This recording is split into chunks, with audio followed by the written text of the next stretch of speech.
Welcome to this transformative journey where we will explore the sacred temple of our body and the angel within, our consciousness. In the heart of the bustling city, distractions and habits can trap us, pulling us away from our path. Together, we'll uncover how to protect and nourish this pure love within, so it can guide us towards freedom and purpose. Let's begin this powerful lesson of mindfulness and self-awareness. In the heart of New York City, amidst the hum of honking taxis, bustling sidewalks, and towering skyscrapers, there stood an old brick building sandwiched between two apartment complexes. It was a quiet refuge in the chaos of the inner city, known simply as the Center. Inside, a monk named Cavi had transformed an unused community hall into a space for reflection and learning. Cavi sat on a worn cushion near a cracked window that let in the faint sound of distant sirens and the smell of hot pretzels from a street vendor below. His two students, Aaron and Leela, sat cross-legged on a wooden floor, their expressions curious but weary from the pace of city life. On a nearby table, Cavi had placed two banana muffins, a watch with a cracked face, and a bottle of water, seemingly random items, but carefully chosen for the day's lesson.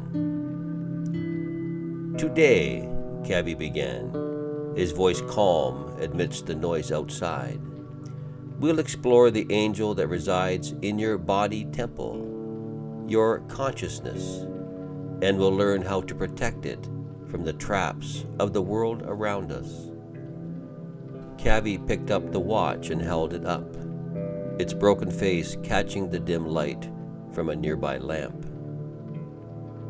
Once, he began, there was a wizard who wandered the world, guiding lost souls. He carried a particular watch, one without hands, and told those he met, this watch shows the only time that matters, the eternal now. One day, the wizard walked through the city much like this one, where angels descended to guide humanity with their light. But along the streets, establishments designed to ensnare visitors were everywhere. Bright neon signs, alluring scents of food carts, and shops offered endless pleasures. The angels, curious about human sensations, stopped to explore.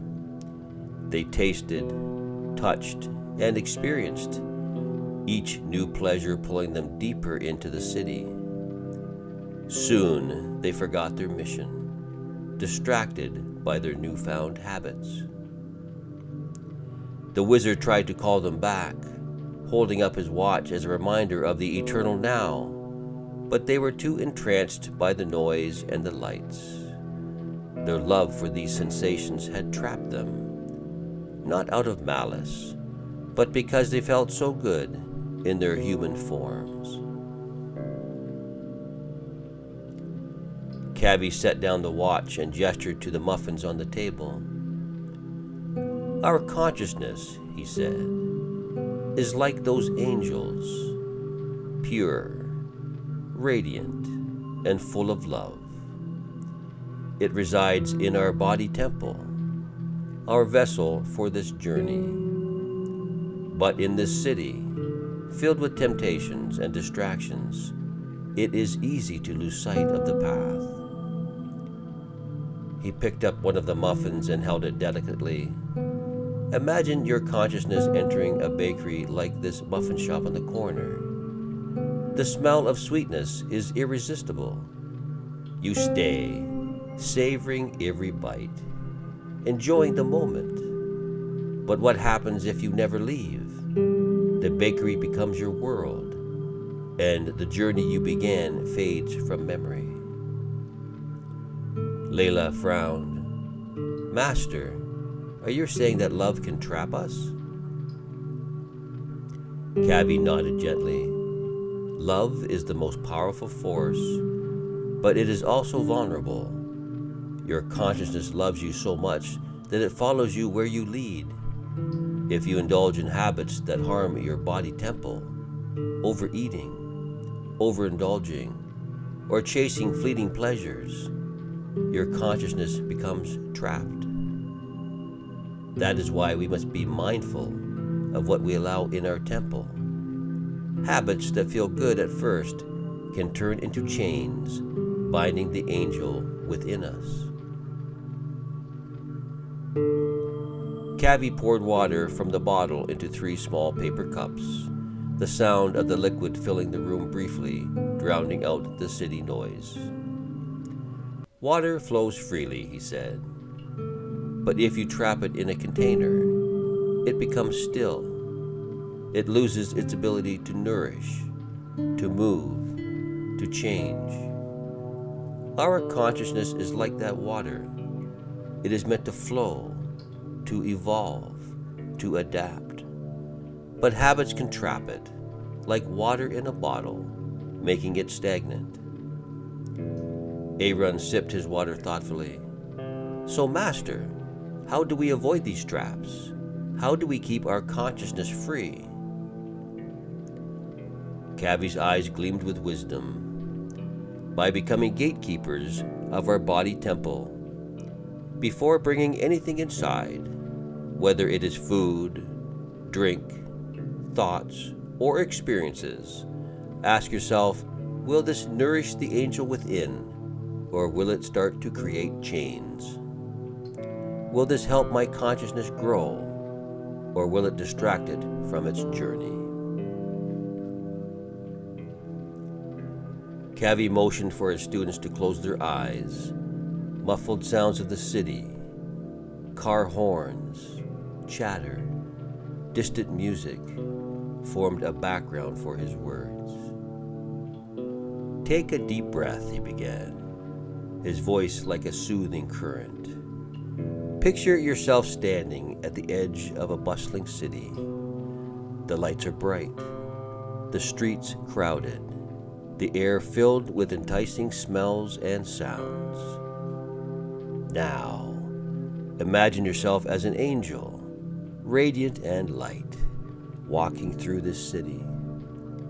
Your purpose is clear, your heart full of love. As you walk, you pass a bakery. The smell of banana muffins pulls you inside. You take a bite, then another. Soon you lose track of time. The city fades, replaced by this small, comforting space. Now imagine the wizard enters, holding up his watch with no hands. He reminds you of the eternal now, of the journey you were on before you paused. You rise, leaving the bakery, stepping back into the city streets. The noise feels different now, less overwhelming, because you remember your purpose now. Feel this feeling, feel this moment, the clarity, the freedom. Your consciousness is the angel, always ready to return to the path, no matter how long it has stayed in one place. You are never truly trapped, only paused. The students' breathing slowed, their faces serene. When the students opened their eyes, Cabby gestured to the muffins. Now tell me, he said, what did you learn? Layla spoke first. I see now that our habits can feel comforting, but they can also trap us. We must be careful what we bring into our body temple. Good, Cabby said. And you, Aaron? Aaron nodded. I realized that even if I have been stuck in my habit, I can always return to the path. The road is always there, waiting for me. Cavi smiled. Yes, your consciousness is like the angel. It loves you so deeply that it follows you where you lead. But it is also wise enough to return to the journey when you call it back. Remember, your body is a temple, and your consciousness is its most sacred inhabitant. Protect it from distractions, and nourish it with purpose, and it will guide you to places beyond your imagination. Affirmations. 1. I honor my body temple and nourish the angel within with love and care. Affirmation number 2. I am mindful of what I bring into my temple, choosing only what helps me grow. Questions for further discussion. Can you think of habits in your life that might be distracting your consciousness from its journey? How can you become a better gatekeeper of your body temple in a busy, distracting environment like the city? Reflect on a time when you felt stuck. What steps can you take to return to your path? How can the metaphor of the wizard's watch help you stay focused on the eternal now? As the sun set over the city, casting a golden glow over the rooftops, Cavi and his students sat in peaceful silence. The banana muffins remained untouched, a gentle reminder of the lesson they had just learned. The monk's voice broke the stillness, soft but full of power. Your consciousness is the angel within your temple. Love it, protect it, and guide it wisely. And remember, no matter how long you stay in one place, the path is always there, waiting for you to walk it again. The students bowed deeply, their hearts full of understanding. As they stepped back into the bustling streets, the world felt different. No less noisy, but clearer, with purpose shining like a beacon ahead.